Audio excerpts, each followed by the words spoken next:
Amarante, você já pensou sobre inteligência artificial no âmbito do teu trabalho, quer dizer, de saúde mental, se isso tem alguma aplicação?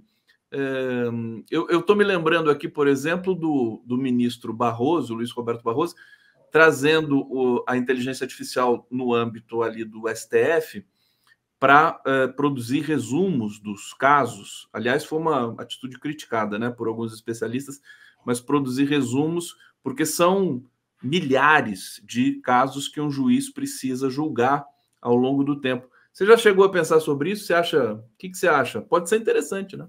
Não, já sim. Boa tarde de novo, Conde. É um prazer sempre estar aqui. Eu aproveito para atualizar muitas informações, refletir muitas coisas.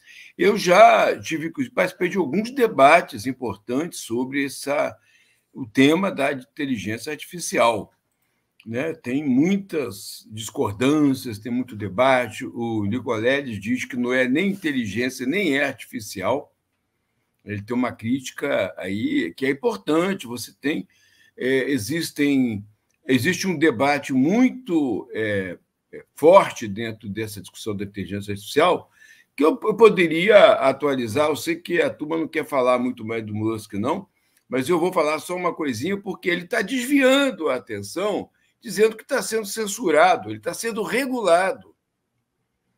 Existe uma questão, o uso de substâncias psicotrópicas, o uso de substâncias para uso recreativo, como maconha. Aí não fala em liberar geral, você não pode liberar. Você tem questões que diz respeito a efeitos nocivos à saúde, etc. As mídias, as redes sociais, assim como a inteligência artificial, tem que ser regulada.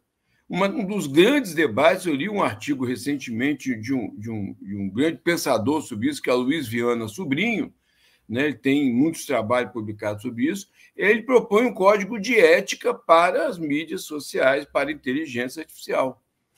Porque, como você falou ali da manga ou da boneca, eu não sei, foi dito que a boneca era branca, que a boneca era ocidental, ou ele foi imediatamente e produziu uma boneca branca, ao invés de ser uma boneca negra ou indígena, né? Latina, com cara aí de não aquele padrão. Então, você tem uma questão de os algoritmos, etc., eles produzem. Quando você entra no menu de inteligência artificial ou num texto que você está escrevendo, ele vai te induzindo ele supõe que você vai usar determinadas palavras, e essa suposição, na verdade, está te induzindo a um uso medíocre, né, no sentido da média, do que se está pensando. Ele, então, uma das críticas que se faz é que a inteligência artificial, ela, se não regulada, se não inscrita num debate sobre ética, né, e aí você tem questão de etnia, de gênero, de poder, de classe social, ela acaba reduzindo a criatividade.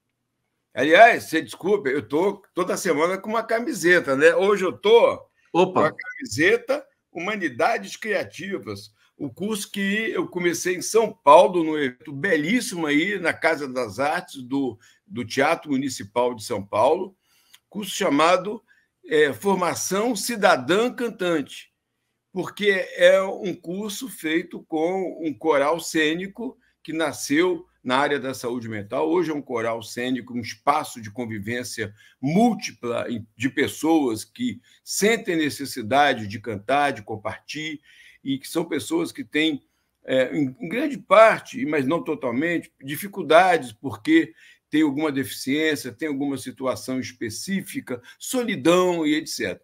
E aí nós estamos fazendo um programa de formação belíssimo, porque é um coral cênico belíssimo.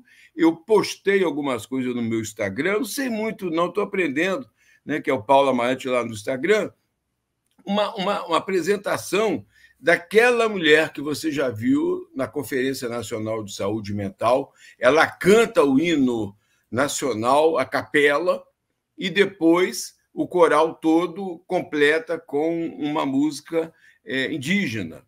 Então, e ela fez uma nova apresentação lá. Foi lindo. O evento numa sala nobre do Teatro Municipal. uma formação que nós estamos fazendo junto com a Fundação Oswaldo Cruz, de ampliar a capacidade desse coral para as questões típicas do Brasil, da nossa ancestralidade, da nossa cultura. Então, o coral cênico vai passar. Aí foi o lançamento do Ricardo Teixeira, com a Marcinha, com a Leandra, que lançou o livro lá, Pensar a Loucura, né? E Trilhas da Loucura, etc. Então, esse aí que é o que eu cortei a cabeça do cantor, mas logo depois... Ficou excelente o enquadramento, viu? Enquadramento, isso. Tá vendo? A inteligência nem sempre é meu dom, né? Nem é natural, nem é artificial. Mas o segundo vídeo, ele cantando a música da Anísio, mas tem um vídeo que é ela fazendo a interpretação, um outro vídeo, e depois essa música indígena. Então, Conde... Olha, dá até para abrir o som aqui. Podemos abrir um pouquinho para... Pode abrir. Deixa eu abrir aqui. Pessoa soa.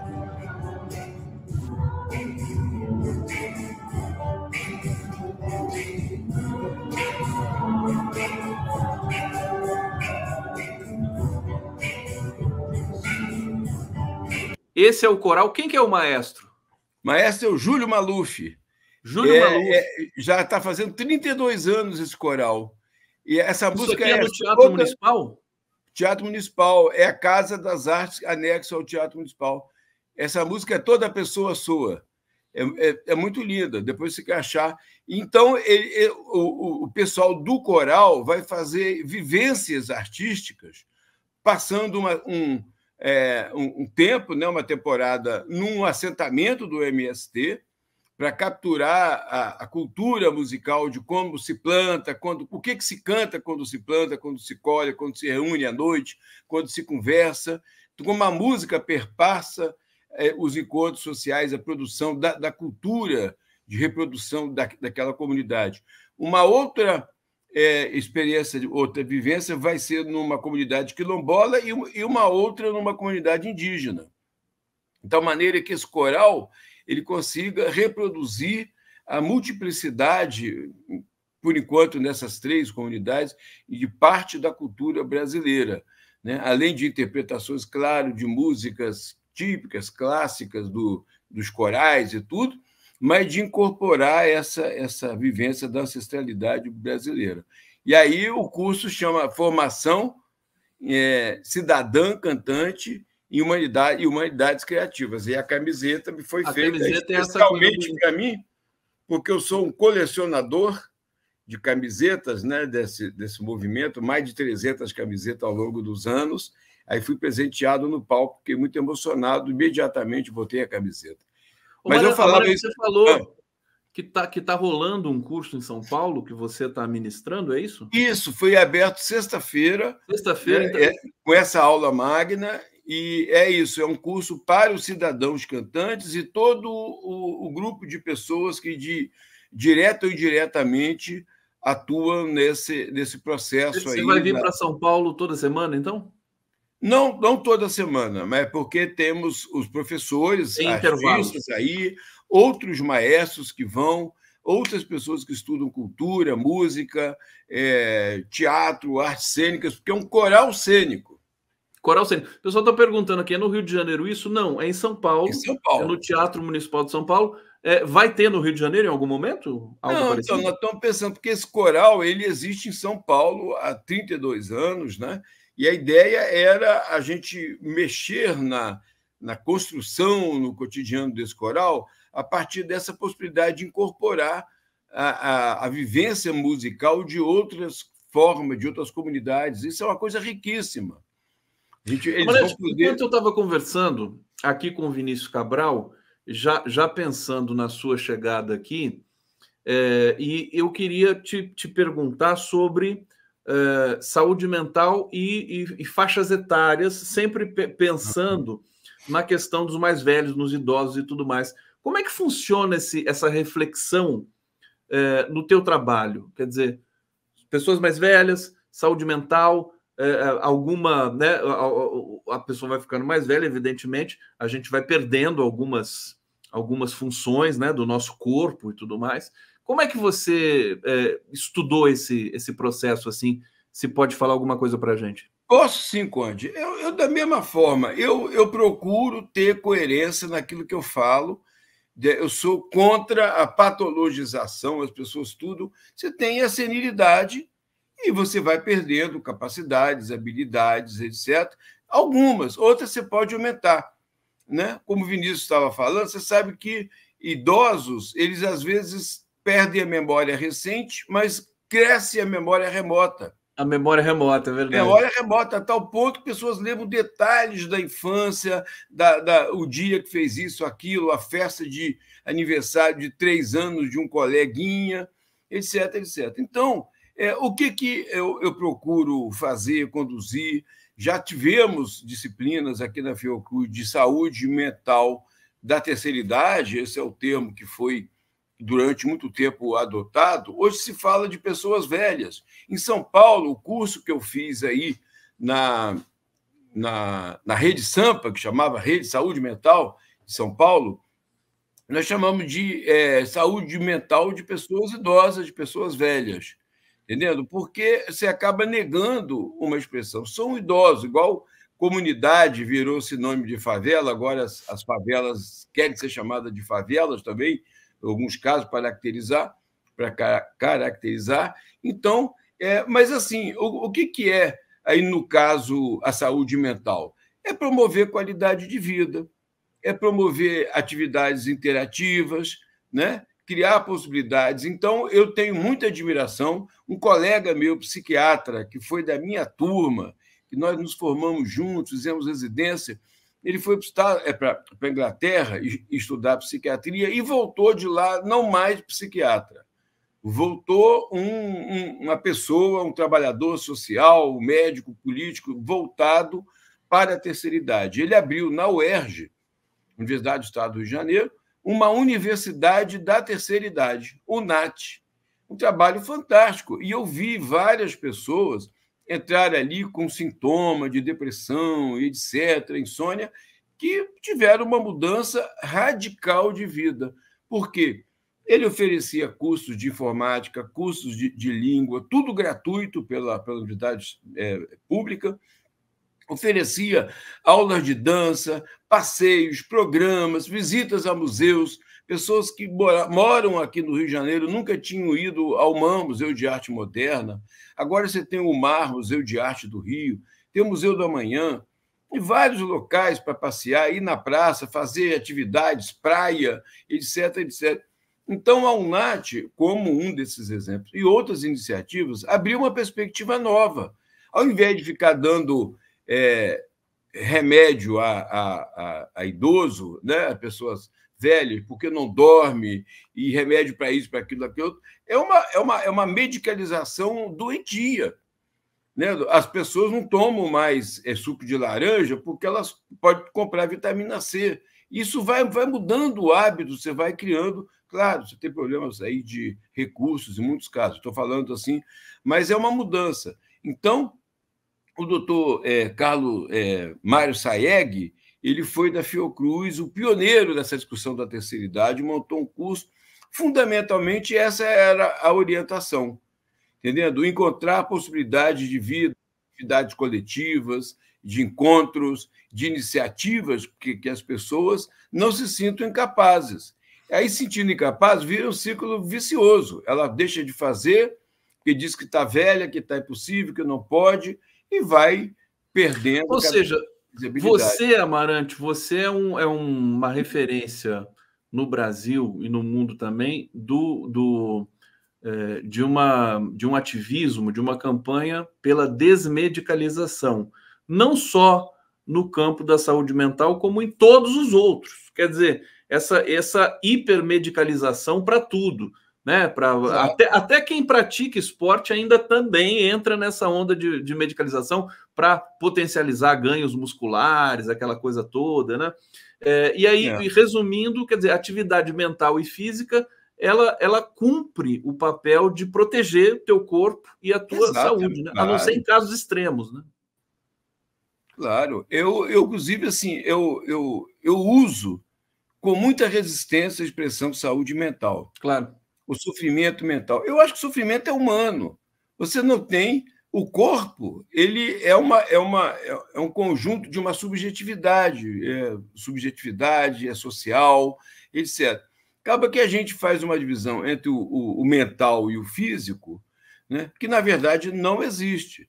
Então, você tem que redefinir um pouco essa relação que nós temos com essas especialidades. Aí vira agora tudo mental. Você vê essa questão do suicídio de trabalhadores, de policiais, inclusive. Acaba que, quando você fala que o problema é mental, você, querendo ou não, reduz ao indivíduo.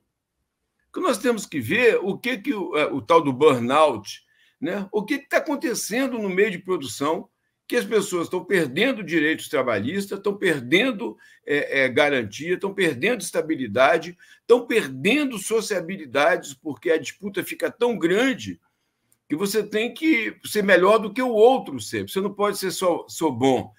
O Conde, nesse campo da universidade, as publicações, né? Hoje só a cidadania universitária, acadêmica, é daquele que publica mais. Se você não publica, você não pode nem orientar estudante de medicina ou de graduação. Não pode muito menos mestrado, muito menos doutorado. Você tem que publicar.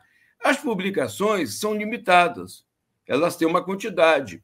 Então, o domínio das publicações, que está cada vez mais sendo privatizado por grandes empresas, as revistas científicas, elas passam a não mais ter o critério da qualidade do artigo, da seriedade e da inovação, mas sim de quem, por vários motivos, consegue a publicação. As revistas têm que ser qualificadas, é o chamado qualis dos periódicos. Você tem revista A, A1, A2, A3, A4, depois B, B1, B2 e tal. Se você conseguir publicar numa revista A1, você ganha ponto por 2 anos, entendeu? Você está pontuado com um artigo.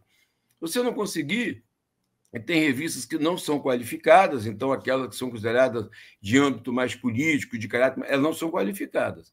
Então, agora, essas revistas A1 não são todas as revistas que pode ser A1. Você tem uma cota. Em cada país, você pode ter, por exemplo, 5 revistas A1 de uma área e pronto. Para você entrar, você tem que tirar outra.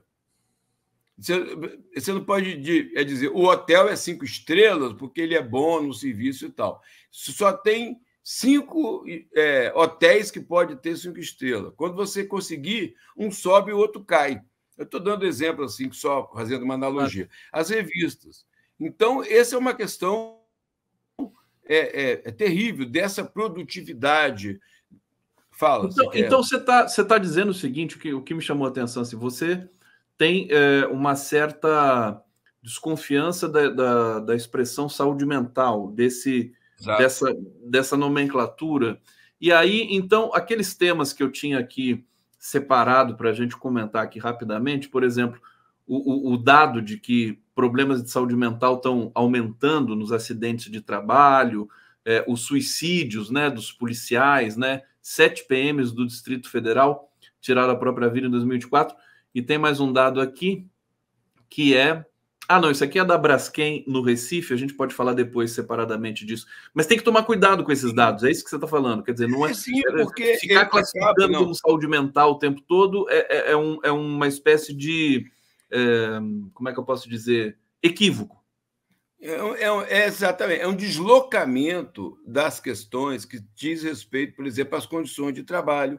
Quando nós sabemos, estou falando da ganância capitalística, né, que está cada vez mais sugando, esvaziando as pessoas, explorando ao máximo. Nós falávamos antigamente em capitalismo selvagem, há muitos anos atrás, né? Agora, o capitalismo brutal, ele vai sugando das pessoas. Então, quando você fala que o problema é mental, você acaba dizendo assim, não, é uma pessoa que sucumbiu a um padecimento mental e não coloca em discussão as condições concretas de trabalho, né? Cada vez mais assim, tanto o medo de desemprego, o medo de ser humilhado, o medo de não poder cumprir as metas, etc., etc. E as pessoas estão, como falei, na universidade, eu usei o exemplo das revistas, né? Professores que 30 anos com doutorado e não consegue orientar porque não consegue produzir artigos para essas revistas, que tem um mercado suspeito, né? Hoje, privado, né? São grandes empresas que dominam o mercado de publicação, por exemplo, a Elsevier, ela compra as revistas e ela produz assim um determinado método que você não consegue publicar. Até para publicar, para submeter um artigo, você tem que pagar, em muitos casos, as grandes revistas, taxas de inscrição caríssimas, entendeu? 200, 300 dólares. E não é todo pesquisador brasileiro de universidade pública que pode pagar. O artigo. Estamos tendo aqui algumas paradas na transmissão, na conexão do Paulo Amarante. Vamos ver se logo volta aqui. Paulo Amarante aqui no 11 News. Que aula magnífica do Paulo Amarante. Sempre bom escutar. Pode ser simplesmente... Ô, Amarante, deixa estabilizar aqui o sinal do Paulo Amarante. Enquanto isso, deixa eu trazer um comentário aqui da Thaís, que está aqui. Obrigado, viu, Thaís, pelo carinho, pela participação aqui no nosso programa de hoje. O Brasil precisa de uma instituição regulamentadora robusta. Tem muitos jovens gênios brasileiros que têm muito a agregar. Perfeitamente. Isso aqui realmente é uma questão. A gente precisa recobrar nossa autoestima também, né, Thaís? O Edson Antunes está aqui, ó. Deixa eu colocar aqui, aumentar aqui o box da mensagem. Edson Antunes. Os médicos cubanos eram médicos da família, como eram os médicos antigamente. Hoje os médicos são especialistas e nem olham na tua cara e te enchem de remédios. O Amarante, caiu a sua transmissão, agora voltou. Caiu, e o meu sinal está completo aqui. Não, então, eu estava falando disso, de como as condições concretas de vida, de trabalho, da opressão. Imagina um policial vivendo num país com altos índices de violência, com salário precário, uma série de questões. Então, a gente tem que problematizar as condições de trabalho antes de falar em burnout, as condições de vida antes de falar em transtorno mental. Nós estamos tendo transtorno de vida, entendeu? Humano, poucas condições de trabalho. E aí, a solução para isso, quer dizer, o caminho é a política, né, o Amarante? Quer dizer, discutir isso... Né? Infelizmente, o nosso Congresso, eu acho que a relação da população brasileira com o parlamento é uma relação que tá ruim demais, né, Amarante? A gente não está representado ali, né? As questões são discutidas assim meio que transversalmente. Deixa eu só trazer um comentário, porque eu recebi aqui no meu WhatsApp, o João Amorim está nos assistindo aqui, querido João Amorim, professor de Direito Internacional na Unifesp. Ele está dizendo: Paulo está corretíssimo, opto por escrever livros e não papers. E a CAPES não pontua livro, mas pontua um paper em revistas indexadas. Ou, quando pontua muito menos. Está dizendo dessa competição e tudo mais, e a necessidade de você ter esse ranking através da publicação de artigos, né? O Huberto Lombardi está aqui. Boa tarde, companheiro. Saudações. O maior medo do trabalhador é a falta da justiça. Não se respeita o trabalho. Obrigado, Huberto. Eu queria que você comentasse aqui a fala do Edson Antunes, a mensagem dele, falando dos médicos cubanos, né? E isso tem realmente... Eu me lembro no programa Mais Médicos que os médicos cubanos eles têm uma maneira diferente de atender, né? E que os médicos brasileiros, ao que tudo indica, né, pela experiência que a gente tem também, tem um modelo diferente de atendimento que não chega perto do paciente. O que você pode falar sobre isso para a gente? Não, é verdade. Eu acompanhei o Mais Médicos, eu acompanhei o PROVAB, que é o Programa de Valorização da Atenção Básica, fiz os textos de saúde mental para orientando as duas coisas. Eu acho que o que a gente pode fazer, você falou, é a política. Uma é a gente tomar consciência desses processos de redução da vida à patologia, né? Do peso que está assumindo a medicina nas nossas vidas, os tratamentos, etc. Essa conscientização é importante, porque ela pode mudar a atitude de um profissional de saúde Nesse caso, por exemplo, o que acontece com os médicos cubanos? Me lembro demais, quando eu trabalhei em Tocantins, um médico cubano chamava Vladimir. Ele era médico de família, ele pegava a bicicleta dele e entrava mata dentro. Ele ia atender. Ele atendia, examinava as pessoas com regularidade, ele acompanhava, ele sabia o nome dos familiares de todas as pessoas, os componentes daquela família. Então, ele cuidava de saúde, era médico de família, de saúde da família, e não médico de doença, de tratamento de doença. O problema é que, não só no Brasil, mas na Europa, o modelo norte-americano, né, de lidar com a doença e mercantilizar a questão da saúde. Então, hoje, eu acho que o mais importante, vários autores dizem isso, a política de saúde está dando lugar a uma política de mercado de tratamento de doenças, né? Então, tudo assim. Ele falou aí, eu fui no médico também recentemente, uma dor na perna, ele, sem olhar a minha perna, ele me pediu 18 exames. Eu falei, mas o senhor não vai ver o meu pé? O senhor não vai ver o meu pé? Ele falou, não, eu vou pedir os exames. Mas, olha, eu tenho um pé aqui que está doendo. Eu tenho um pé aqui. Se você abrir a minha meia, tirar a meia, olhar que está roxo, por exemplo, que está quente, que está demasiado, você já vai ter uma visão. Ele fez. Só para encerrar, o Oliver Sacks, grande neurocientista inglês, né? Depois viveu nos Estados Unidos, autor de tantos livros, Tempo de Despertar, o Antropólogo em Marte e tal. Ele escreveu um livro chamado Com uma Perna Só, que é a história dele, quando ele teve um acidente também, que o médico entrava, examinava a perna e ia embora. E um dia ele falou, olha, a perna é minha, o senhor tem que pedir licença. Tem que falar comigo, não com a minha perna, entendeu? Respeita a minha perna. Que história, porque, pois é, esse é os médicos não olham, né? Você não tocam, não chegam perto, não conversam, também não gostam muito de conversar. Existe essa máxima também. Para terminar, Amarante, nesse sentido, o modelo do médico cubano é o melhor do mundo? Eu não sei se é o melhor do mundo, porque assim, é uma política de Estado em Cuba, né, que o médico é um profissional público de saúde. Isso é um ponto fundamental. Então, você tem médicos bons no Brasil, muitos bons, que não trabalharam, não estudaram em Cuba, mas que adotam, tem uma associação de médicos de família, de médicos populares. Né? Dentro da rede do MST, eu dei um curso para o médico do MST, você tem médicos absolutamente comprometidos com a ideia de saúde. Né? Agora, você... Pelas tabelas, esse modelo vai sendo corrompido pela mercantilização. As pessoas querem exames, os médicos, porque isso tudo é um processo. Ele também, em muitos casos, ganha comissões por pedir exames sofisticados e caros, etc. Da mesma forma que prescrever medicamentos, a indústria farmacêutica tem uma tabela das prescrições e retribui isso em prêmios, em brindes, algumas vezes em dinheiro mesmo. Né? Então, é um modelo que vai sendo corrompido. Você não tem uma política pública de saúde garantida. Essa era a ideia do SUS. Na prática, não vingou.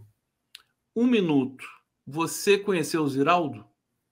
Conheci o Ziraldo. Ele conhece todo mundo. O Amarante conhece todo Ziraldo. Mundo. Me lembro demais do Ziraldo tomando água-fita. Água-fita é um aguardente norueguês, sueco, ali dos países nórdicos. Escandinávia, né? E ele foi muito amigo de uma ex-companheira minha, que foi uma pessoa que ajudou a divulgar, tanto ele e o Jaguar.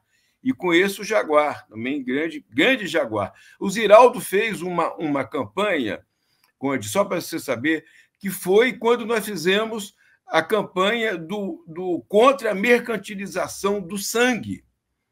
Né? Quando o Betinho, o Herbert de Souza, né, irmão do Enfio, todos três morreram com AIDS por sangue contaminado, surgiu uma grande campanha. O sangue não é mercadoria.